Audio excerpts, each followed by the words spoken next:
পণ্য নিয়ে এসেছে, চাল ডাল তরি তরকারি, কিন্তু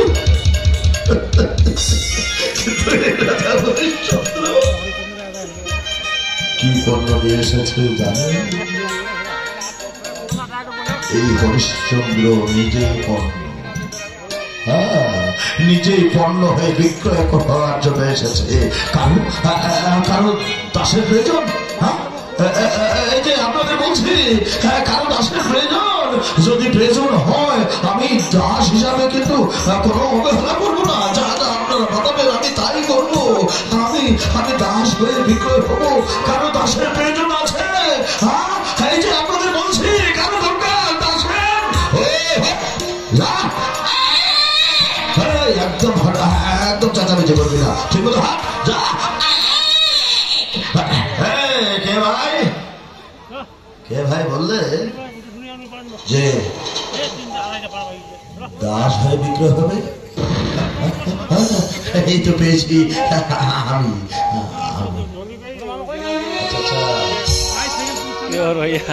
তোমার দাসের মূল্য কত?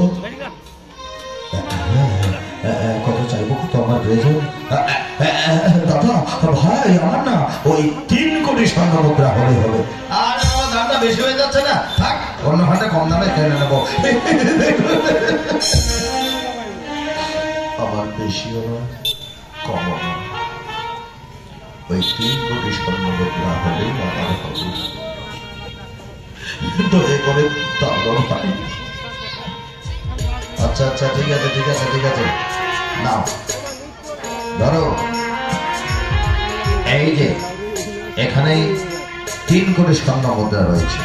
আজ থেকে তুমি আমার কাছে দাস হয়ে রইলে। তোমার কাজ কি হবে জানো? কি হবে আমার কাজ? এই যে দেখো, এই যে শুকুরগুলো, আর বড় শুকুরটা না ওটা ভিতরে আছে। ওটা মা, ওটা বাচ্চা হয়েছে তো, ও 7 দিন ওখান থেকে লড়বে না। ওই শুকুরগুলোকে সারাদিন চড়িয়ে পেট ভরাতে হবে। আচ্ছা আচ্ছা, তারপর এই যে এদিকে এই যে সদরে শ্মশান ঘাট, কি করতে হবে আমায়? ওই শ্মশান ঘাটে পাটুনি হয়ে থাকতে হবে তোমায়। আমি পাটুনি হয়ে থাকতে হবে।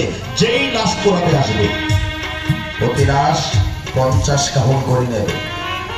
আর যে দিতে পারবে না অর্ধেক বস্ত্র ছিঁড়ে কেড়ে নেবে। বেশ বেশ, মনিবের নির্দেশ আমি অক্ষরে অক্ষরে পালন করবো। নাও ধরো ধরো ধরো ধরো ধরো, কাজে লেগে যাও, কাজে অবহেলা চলবে না।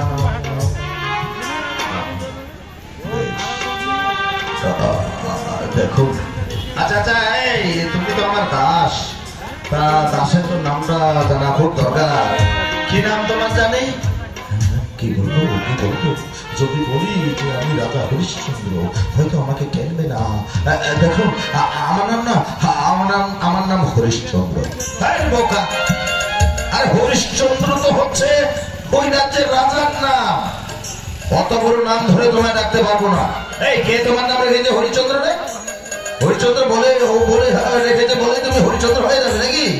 হ্যাঁ, তোমার নাম আজ থেকে হবে হরিবীজ। আচ্ছা আচ্ছা, বেশ, আমাকে সে নামে আপনি ডাকবেন। হ্যাঁ হ্যাঁ, যাও কাজে লেগে যাও, কাজে লেগে যাও।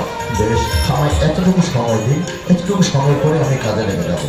আচ্ছা বেশ, আমি তাহলে আসতে পারি? আচ্ছা ঠিক আছে, আসুন আসুন আসুন। এই যে শুনুন শুনুন শুনুন, দেখুন আমার একটা অনুরোধ আছে। কি অনুরোধ? আমাকে না আপনি ওই উৎকৃষ্ট খেতে দেবেন না। ও আচ্ছা, ঠিক আছে ঠিক আছে ঠিক আছে ঠিক আছে, কাজে লেগে যাও, কাজে লেগে যাও, আমি আসছি। হ্যাঁ ঠিক আছে, আসুন আসুন আসুন। মরিব মরিব মরিব, সত্যি আজ খুব আনন্দিত মনে হচ্ছে।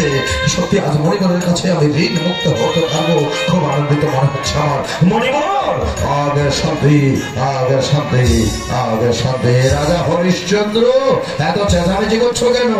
আমার প্রণাম তব চরণে মরিবর, ধন্য হও। কই বাকি 3 কোটি স্বর্ণ মুদ্রা? মনিবর জোগাড় করেছি। এই ধরুন বাকি 3 কোটি স্বর্ণ মুদ্রা দাও। মনিবর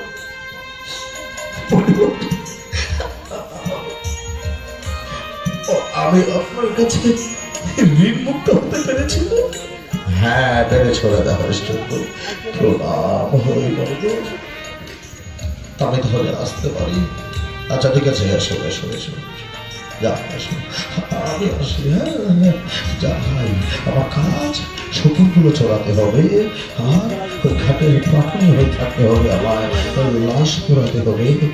যাই যাই যাই, নিশ্চয়ই কেউ যদি এসে করে লাশ, তো মনিবের কাছে বকুনি খেতে হবে আমায়। যাই যাই যাই। আরে রাজা হরিশ্চন্দ্র শেষ পর্যন্ত 7 কোটি স্বর্ণ মুদ্রা আমায় দক্ষিণাস্বরূপ প্রদান করলো। দিনে দিনে আমি রাজা হরিশ্চন্দ্রের কাছে হেরে যাচ্ছি না তো? না না, এতদিনে সাধন ভজন ধ্যান ধারণ তপস্যা তুই সব নষ্ট করে দিয়েছিস। ওই বন্দিত্ব মুক্ত করে তিলে তিলে তোকে বুঝিয়ে দিতে চাই আমি তপবনে তপস্যা করে সাধন করে ভজন করে কতটুকু ধর্ম সঞ্চয় করেছি, আর তুই ওই মানুষের সেবা করে মানুষকে দান করে কতটুকু ধর্ম সঞ্চয় করেছিস।